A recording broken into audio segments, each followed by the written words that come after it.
Sir, this event is for donors, not maintenance staff. The sneer echoed through the luxury ballroom as Daniel Hayes stepped inside holding his young daughter's hand. The wealthy guests chuckled behind their champagne flutes. But in that moment, CEO Olivia Carter turned around. She saw the little girl and froze. The child's face was a haunting mirror image of her own. The room fell into a suffocating silence as Olivia walked closer, her voice trembling. "Why does your daughter look like me?" The father looked her in the eye and said just one sentence. Suddenly, the entire room went silent. Daniel Hayes was 39 years old, but his hands told a much longer story. They were calloused, scarred, and permanently stained with the faint metallic scent of engine oil and copper wire. Daniel was a master maintenance technician, a man who understood the skeletal structure of the city. He was the one who kept the heart of the skyscrapers beating, fixing massive electrical grids and machinery. But to Daniel, his most important work, it didn't happen in a mechanical room or behind a control panel. His true life's mission began the moment he clocked out and became just dad. He was a single father to Lily, an 8-year-old girl with a spirit that could outshine the brightest city lights. They lived in a small, modest apartment filled with blueprints, old clocks, and the constant sound of music. Daniel's life was a simple, repetitive loop, caring for Lily by day and working silent night shifts to pay the bills. Lily was a sharp, observant child who saw the world through a lens of wonder and gratitude. She didn't care about their small bank account or the fact that they lived in a neighborhood that most people avoided. To her, her father was a silent magician, a man who possessed the secret power to mend anything that was broken. Daniel raised Lily with a single, unwavering philosophy. Kindness is the only true currency that never devalues. He taught her that the way you treat someone who can do nothing for you defines your true character. He often told her during their long walks to school, "Lily, a man's worth isn't found in his wallet or his title. It's found in his word, his integrity, and the way he helps a neighbor when the world gets dark." Daniel was a veteran in his field, respected by those he worked with for his quiet strength and honesty. He was the man you called when everyone else had given up, the one who saw solutions in the middle of chaos. One rainy Tuesday afternoon, Lily spent hours at the kitchen table, focused on a project of her own. She was meticulously braiding a bracelet made of simple blue thread she had found in Daniel's sewing kit. She adorned it with tiny metal star beads she had discovered in a tray in Daniel's secondary toolbox. She worked with a quiet focus that reminded Daniel of his own concentration when he was repairing a complex circuit. When she finished, she grabbed his large calloused hand and carefully tied the knot around his wrist. "For luck, Daddy," she whispered, her large, soulful eyes looking directly into his. "It's a promise. You fix the world, and I'll watch the stars for you. It means we are never truly lost." Daniel wore that blue thread every single day, even when he was deep inside a grimy industrial basement. It wasn't just jewelry, it was a sacred bond, a physical reminder that he had a reason to stand tall. It was a shield against the coldness of the world, a reminder that he was a hero to the person who mattered most. Across the city, in a world of glass and steel, lived Olivia Carter, the powerful CEO of Carter Industries. At 35, she was a woman defined by iron discipline, a sharp mind, and a reputation for being untouchable. In the cutthroat world of finance, she was a predator, strict, demanding, and seemingly devoid of emotion. She expected perfection from her team because she had never given anything less than perfection herself. She had built her empire from the ground up, facing critics who doubted her because of her age and gender. But beneath the expensive silk suits and the cold professional stare, Olivia felt a strange, hollow ache. She had everything the world said she should want, yet she felt a lingering sense of isolation. Tonight, Carter Industries was hosting its annual gala, a high-stakes event to fund a pediatric support program. The grand ballroom of the Plaza Hotel was draped in gold and velvet, smelling of expensive perfume and success. Daniel had been invited, not as a guest of honor, but as the lead technician on emergency call. The building's aging electrical system had been acting up during the rehearsals earlier that week. The event planners couldn't risk a blackout during the televised portion of the evening's fundraiser. Daniel had been forced to bring Lily along because his usual babysitter had canceled at the very last minute. He didn't want to bring her into such a judgmental environment, but he had no other choice. He dressed her in her best Sunday dress, a simple white cotton piece that was starting to get a little too short. He wore his cleanest work shirt, though the collar was frayed and his boots were well worn. As they stood at the entrance of the ballroom, Daniel felt the weight of 1,000 judgmental eyes. He was a man of wires and wrenches in a room of stocks and bonds, a ghost in a palace of gold. He adjusted the star bead bracelet on his wrist, took a deep breath, and walked inside with Lily. He didn't know that the stars Lily promised to watch were about to align in the most unexpected way. If you believe that a father's love is the greatest motivation in the world, type Hero Dad. The transition from the cool night air to the sweltering, scented heat of the ballroom was jarring. Daniel felt the immediate shift in the atmosphere the moment he crossed the threshold of the ballroom. It wasn't just the temperature, it was the invisible wall of social pressure that hit him like a physical blow. As he walked toward the technical booth with Lily's hand in his, the conversations around them died down. It was replaced by a cold, sharp silence that felt like a judgment being passed by a jury of the elite. The guests, men in $5,000 tuxedos and women dripping in rare diamonds, turned their heads. They looked at Daniel's heavy work boots. They looked at Lily's simple, wrinkled cotton dress. They looked at them as if they were a smudge of dirt on an otherwise perfect, expensive masterpiece. A young receptionist at the inner check-in desk stepped forward, her smile professional, but her eyes cold. "Excuse me, sir," she whispered loud enough for those nearby to hear her clearly. "Are you quite sure you have the correct address? The service entrance is around the corner. The staff cafeteria is on the lower level, and they are serving dinner for the crew there."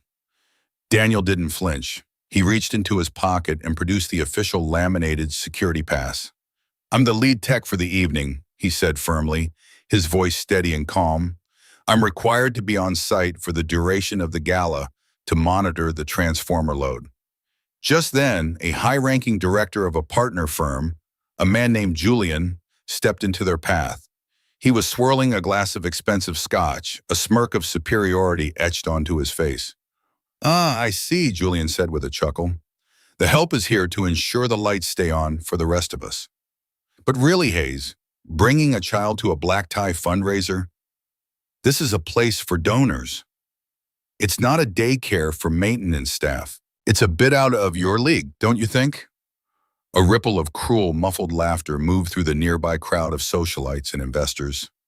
Daniel felt a surge of heat in his chest, a protective instinct for his daughter rising within him. But he squeezed Lily's hand gently, reminding himself of the lesson he had taught her about kindness. He wouldn't let her see him angry. He wouldn't let her believe that these people were better than them. Lily, however, wasn't looking at the floor in shame or hiding behind her father's leg. She was looking around the room with wide-eyed wonder, seeing the world through her father's eyes. To her, the gold curtains and the crystal chandeliers were like something out of a magical fairy tale. She saw the beauty that her father helped maintain, and she felt proud to be by his side. On the stage, the lights dimmed, and the orchestra began to play a soft, stirring melody. A spotlight cut through the dimness, finding Olivia Carter as she walked to the podium to speak. She began to speak about the Carter Foundation's mission to save the lives of children. Her voice was steady and powerful, the voice of a woman who was used to commanding entire industries. But as she looked out over the sea of faces, her gaze shifted toward the back of the room. She was looking for her chief of staff, but instead her eyes locked onto a small figure in white. Olivia's voice faltered. She stopped mid-sentence, her breath catching in her throat for the first time. From the podium, Lily looked like a ghost from Olivia's own past, a reflection in a dusty mirror. The resemblance was so uncanny, so impossible, that Olivia felt her heart skip a beat in her chest. The guests began to murmur, sensing the CEO's sudden and uncharacteristic distraction. They turned to see what she was staring at, their eyes following her gaze to the back of the room. They looked back and forth between the powerful woman on stage and the little girl in the cotton dress. The two faces were nearly identical, the same high cheekbones, the same curious arched eyebrows. the same deep, soulful eyes that seemed to look right through the pretenses of the room. Olivia didn't finish her speech. She didn't wait for the polite applause of the donors. She stepped down from the stage, her heels clicking like heartbeats on the polished marble floor. The crowd parted like the Red Sea as she marched directly toward the technical booth in the back. The silence in the ballroom was now absolute, a heavy weight that pressed down on everyone present. Olivia stopped 3 feet away from Daniel and Lily. She was trembling, though she tried to hide it. She ignored Daniel completely, her focus entirely on the 8-year-old girl standing before her. She knelt down so she was at eye level with Lily, her expensive silk dress touching the floor. "Who are you?" "Ooh," Olivia whispered, her voice cracking with an emotion she hadn't felt in years. Lily didn't look afraid. She looked at the CEO with a strange, calm sense of familiarity. It was as if she were looking at an older version of herself, a future she hadn't reached yet. Olivia turned her gaze to Daniel, her eyes wide with a mixture of shock and silent accusation. "Why does your daughter look like me?" "Correct key," she demanded, her voice trembling with intensity. The guests leaned in, their breaths held in anticipation of a scandal or a hidden family secret. But Daniel Hayes stood his ground, the blue thread on his wrist catching the light of the chandeliers. He looked at the woman who controlled the city's wealth, and he didn't look away. The moment of truth had arrived, and the answer was more powerful than anyone could have guessed. If you believe that true character is what you do when you think nobody is watching, type integrity. The silence in the ballroom was so heavy it felt as if the air itself had turned into lead. Olivia Carter remained kneeling, her expensive dress ruined by the floor, but she didn't care. She was searching Lily's face for an answer that made sense in her world of logic and numbers. She looked back at Daniel, her breath shallow and uneven. "Answer me, PP. My sabiyam. Answer me," she repeated, and "there is no biological body. This is a coincidence. Is she family? Is there a secret here?" Daniel looked down at his daughter, then back at the most powerful woman in the city. He didn't look intimidated by her wealth or her status. He looked at her with a deep, quiet respect. He adjusted the star bead bracelet on his wrist, a nervous habit he had when he was deep in thought. Olivia's eyes followed the movement, and she froze as she saw the tiny metal star beads. She recognized the star. It was a specific industrial-grade bead used in her early factories. But the way it was used reminded her of the original logo of the Carter Foundation from 10 years ago. It was a logo that had been phased out long before she became the face of the company. Daniel took a step forward. His voice was calm, carrying through the silent hall to every guest. He said the one sentence that changed the entire narrative of the evening. "She isn't your daughter, but you helped save her life." The room exhaled a collective breath they didn't even know they were holding in their lungs. Olivia blinked, her brow furrowing in confusion. "What are you talking about? I've never met you." Daniel took a deep breath, his voice becoming stronger, filled with a memory of pain and gratitude. 8 years ago, he began, my daughter was born with a severely malformed heart valve. The doctors told me she wouldn't last a month. I was just a junior technician back then. I had no money. I had no insurance that would cover a specialized neonatal surgery. I was a man standing in the dark, watching my entire world fall apart before it even began. Daniel's voice grew stronger, drawing the attention of every billionaire and socialite in the room. I applied for a dozen grants. All of them were rejected because the surgery was too high risk. But then I sent a letter to a new experimental program at the Carter Foundation. It was your first week as CEO. The program was over budget, and the board wanted to shut it down. But you went against them. You signed off on a final group of 12 hopeless cases. He looked at Lily, his eyes shining with a father's love. Lily was the 12th child on that list. You signed the papers that paid for the surgeons, the medicine, and the months of recovery. You never met us. You were just a signature on a digital file in a massive office tower. But to us, you were the hand of God. You gave her the chance to breathe. Daniel paused, a small, humble smile touching his lips as he looked at the stunned CEO. As for Tai Sao Kobe Chomjong Ko, I've asked the doctors that same question many times. They told me that sometimes a deep trauma in infancy can cause features to shift as a child grows. But I have my own theory. I like to think that because your kindness gave her a second chance. She grew up wearing a bit of your soul on her face as a thank you to the world. The entire ballroom was stunned into a state of absolute reverent silence. Olivia Carter stood up slowly, her legs feeling like lead as she processed his words. She felt a warm tear escape and roll down her cheek, the first tear she had shed in years. She had spent her life looking at spreadsheets, calculating impact and outreach as data points. But she had never seen the flesh and blood result of her decisions standing right in front of her. She had saved a life, and that life was now looking back at her with a mirror of her own eyes. She looked at the blue thread on Daniel's wrist. "The bracelet," she whispered. Daniel nodded. "Lily made it. She knows the story. She knows that a star is what we look for. She wanted me to wear it tonight because she said the woman who saved her would be here." The guests who had laughed at Daniel only minutes ago were now looking at the floor in deep shame. The man named Julian, who had mocked Daniel's clothes, stepped back into the shadows. The maintenance man wasn't an intruder or a mistake. He was the living testament of the gala. He was the proof that the money they gave actually mattered in the real world of suffering. Olivia reached out, her hand trembling, and gently touched Lily's shoulder with a soft hand. "I had no idea," Olivia said, her voice barely audible. "I thought I was just managing a business. I didn't know I was helping to raise a miracle. I was so caught up in the numbers." The ballroom, once cold and judgmental, was now filled with a warmth that gold couldn't buy. Daniel looked around the room. He didn't see the rich and the powerful anymore. He saw people who were finally seeing the world for what it truly was, a place for kindness.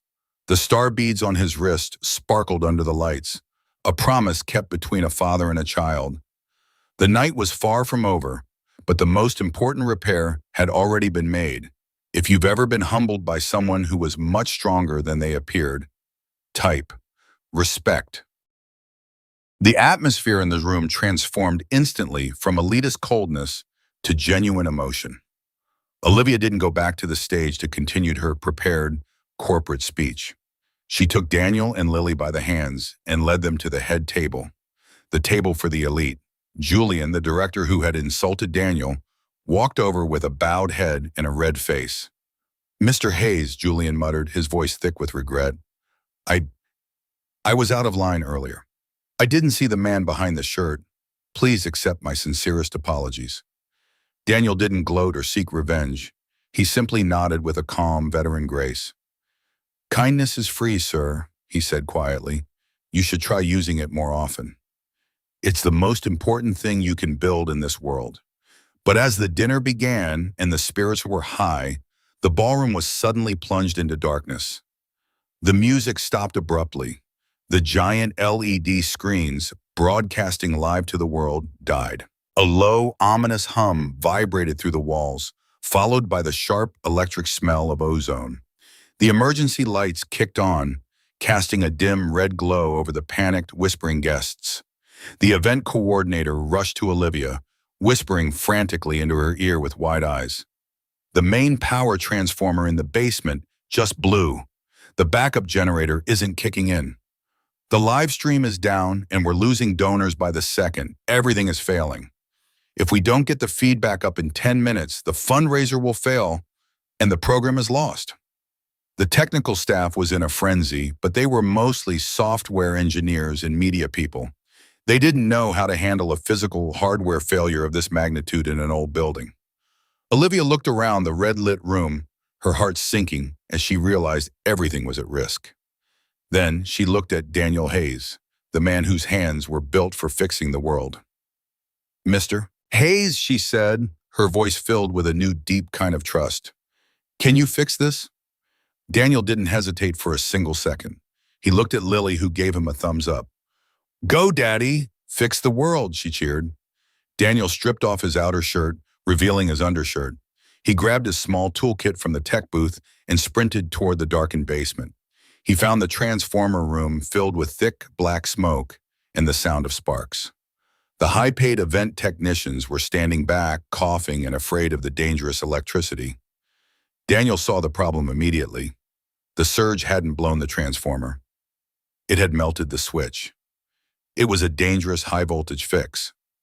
Working in the dim light, he moved with the precision of a surgeon. His hands were steady as a rock, his movements honed by a decade of mastering the machines. He bypassed the melted switch using a piece of copper bypass he always carried in his kit.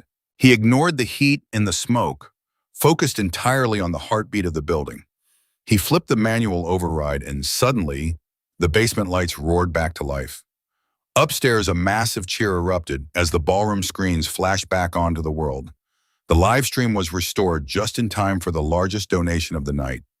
The donors, moved by the dramatic pause in Lily's story, began to pledge more than ever.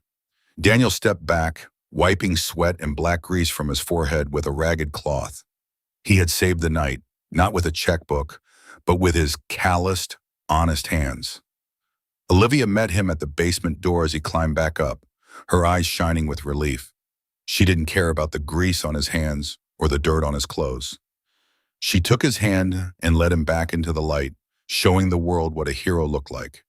The gala wasn't just a success, it was a revolution of the heart for everyone in the room. If this story reminds you that real heroes don't just win fights, they save lives, type, "I will be kind." When Daniel returned to the ballroom, he was covered in soot, but he walked like a king. Olivia Carter led him back to the stage, but this time she brought Lily up with them. "Tonight," Olivia announced into the microphone, her voice echoing with a new conviction, "we learned that a donation is not just a tax write-off, it is a lifeline for a soul. We learned that the people who build our world are the same people who save it." She looked at Lily, then at Daniel. "I came here tonight to talk about the Carter Foundation. But from now on, our pediatric surgical wing will be rebranded. It will have a new name. It will be known as the Lily Program." The ballroom erupted in a standing ovation. Daniel watched from the side, tears stinging his eyes as he looked at his daughter's face. The blue thread on his wrist felt heavier now, not with a burden, but with a promise kept. He had fixed the world, just like his daughter asked him to do that morning. After the gala, as the guests were leaving, Olivia spoke with Daniel privately in the lobby. She didn't just thank him.